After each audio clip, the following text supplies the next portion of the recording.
ممکن ہے یہی دل کے ملانے کا سبب ہو، ممکن ہے یہی دل کے ملانے کا سبب ہو، یہ رت جو ہمیں ہاتھ ملانے نہیں دیتی. آپ کا استقبال اور خیر مقدم کرتے ہیں پروگرام کے ایک اور شمارے میں. ہماری طرف سے پیار اور خلوص بھرا سلام قبول کریں. امید اور دعا آج بھی یہی کہ ہمارے دیکھنے والے ہمارے ناظرین جہاں کہیں بھی رہیں خوش و خرم رہیں، بصحت و سلامت رہیں، بخیر و عافیت رہیں، چست درست رہیں اور اپنی زندگی کے معاملات میں رواں دواں رہیں. ناظرین، آج صبح ایک بات ذہن میں آئی، سوچا آپ سے شیئر کر لوں. جب بھی ہماری غلطی کی کوئی نشاندہی کرتا ہے یا اس کو آئیڈینٹیفائی کرتا ہے اور ہمیں بتاتا ہے تو پہلی بات ذہن میں یہ آتی ہے کہ آپ ڈینائی کرتے ہیں، آپ ایک ڈینائل موڈ میں رہتے ہیں کہ نہیں، یہ غلطی ہم سے نہیں ہو سکتی، اور آپ کے دل میں یہ شک پیدا ہو جاتا ہے کہ کہیں ہمارے حوصلے کو پست کرنے کے لیے تو یہ ہماری غلطی نہیں نکال رہا، یا ہماری ہمت توڑنے کے لیے، ہمارے سیلف کانفیڈنس کو شیکل کرنے کے لیے یہ بات تو ہمیں نہیں کہہ رہا. لیکن اصل بات یہ ہے کہ اپنی غلطیوں کو ایکسپٹ کرنا، یعنی یہ کہنا کہ yes I was wrong, self construction اور سیلف کی تعمیر، اپنی خود کی تعمیر کا عمل ہے. ہم جب یہ کہتے ہیں کہ جی یہ غلطی ہم سے سرزد ہوئی ہے، کیونکہ انسان کی بشریت کا تقاضا یہ ہے کہ ہم کتنی بھی کوشش کریں کہ ہم سے کوئی غلطی نہ ہو، بہرحال غلطیاں ہم سے ہو جاتی ہیں. لیکن اصل بات یہی ہے، بہتری کی طرف ہم تبھی گامزن ہو سکتے ہیں جب ہم ان غلطیوں کا اعتراف کریں، ان کو ریئلائز کریں اور ان کو درست کرنے کی کوشش کریں.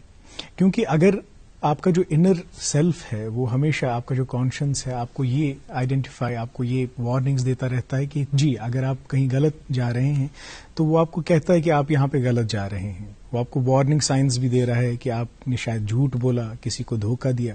لیکن اکثر یہ ہوتا ہے کہ اس اندر کی آواز کو بھی ہم دبا دیتے ہیں، تو گویا کہ ہم اپنے انر کو ایڈریس نہیں کر رہے ہیں. اور جب آپ اپنے اندرون کو ایڈریس نہ کریں تو پھر ایک اختلاف، ایک تضاد پیدا ہو جاتا ہے اپنے اندرون کے ساتھ. اور جب تک وہ اختلاف رہتا ہے، جب تک وہ تضاد رہتا ہے، تب تک انسان کبھی بھی سکون سے نہیں رہ سکتا، چین سے نہیں رہ سکتا. خیر، یہ ایک چھوٹی سی بات تھی جو آپ کی ہوش گزار کی آج صبح صبح. پروگرام کی پروسیڈنگز کو آگے بڑھاتے ہیں. آج آپ کے ساتھ میں رہوں گا، قاضی محمد عمار، میرا ساتھ نبھائیں گی فرا ذیلی. شکریہ عمار.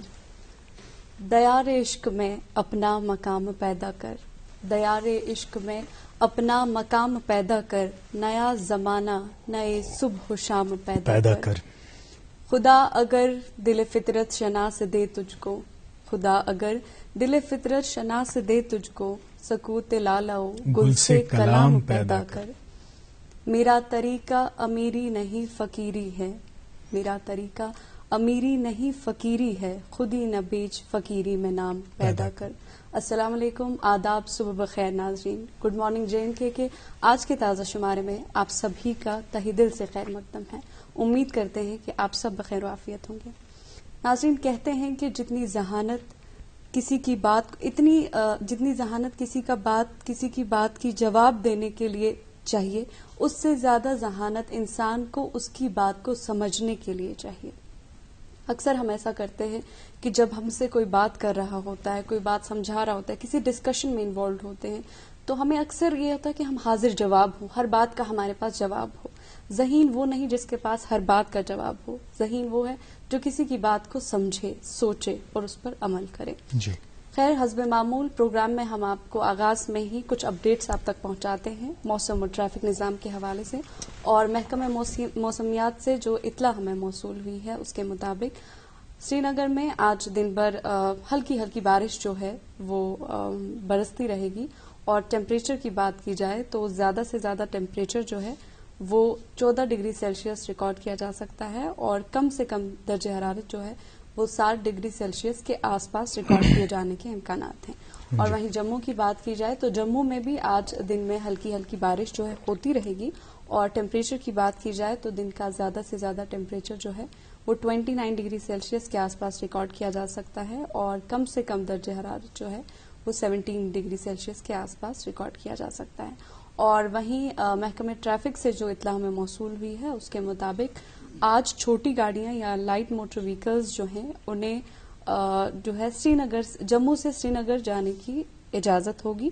اور کٹ آف ٹائمنگ کی اگر بات کی جائے تو ادھم پور کراس کر لینا ہے 12 بجے تک. اور وہیں جو بڑی گاڑیاں ہیں جو اسٹرینڈڈ ہیں ادھمپور میں انہیں اجازت ہوگی سری نگر کی جانب آنے کی. جی بالکل. اور اگر آپ رابطہ قائم کرنا چاہتے ہیں تو وہ نمبرات بھی ہم نے ڈسپلے کر دیا آپ کے لیے. خیر فرح، آپ آغاز میں ذکر کر رہی تھیں کہ اٹس ویری امپورٹنٹ ٹو لسن.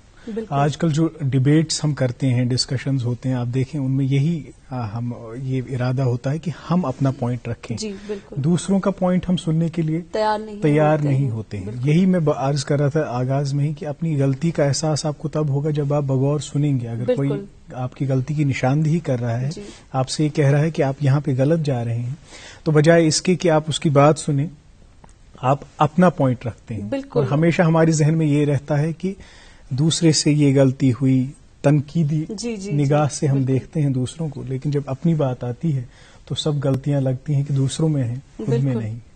تو خیر یہ ایک بہت اہم بات ہے کہ زندگی میں اگر ہمیں آگے بڑھنا ہے تو ایک خود میں سیکھنے کی طلب رہنی چاہیے، دوسروں کی بات سننے کی طلب رہنی چاہیے، اور اس بات سے استفادہ کرنے کی ہم میں ایک طلب رہنی چاہیے.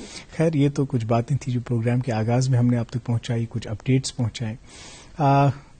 آغاز اس کرا موسیقی ستی آز وچھو کس رنگ تہ سارنی خاطر اس تمیک انتخاب کورمت، وچھو کس موسیقی ہند رنگ تم پتہ کرو پنس معزز مہمان ست ملاقات.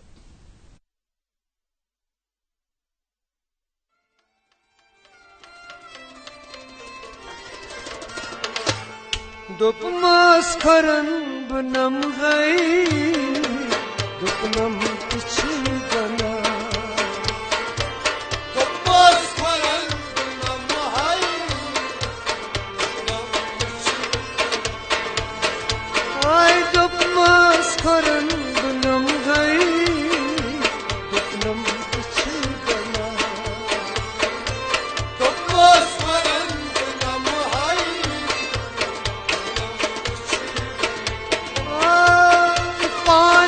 سوا زینر اور نسبت الفنا دوپماس کھرن بنم ہائی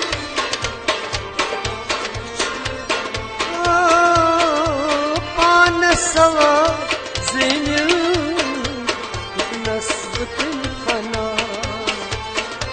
دوپماس کھرن بنم ہائی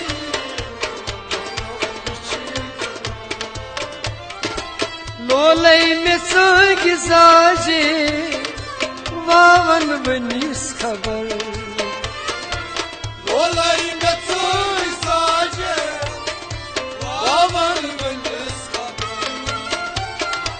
لولی میں سوگ زاجے واون بنیس خبر لولی میں سوگ زاجے واون مدنن نشان کنم کتاب الهوا دوپماس کھرن بنم ہائی مدنن نشان کنم کتاب الهوا دوپماس کھرن بنم ہائی گنا ثواب زین اور نسبت الفنا دوپماس کھرن بنم ہائی دوپماس کھرن بنم ہائی دوپنم پچھ گنا دوپماس کھرن بنم ہائی خوابن اندر تروم یا مت حال بو خوابن اندر تروم یا مت حال بو خوابن اندر تروم یا مت حال بو خوابن اندر تروم یا مت ہن میں پان ظلم انصاف نشنا دوپماس کھرن بنم ہائی آئے ہن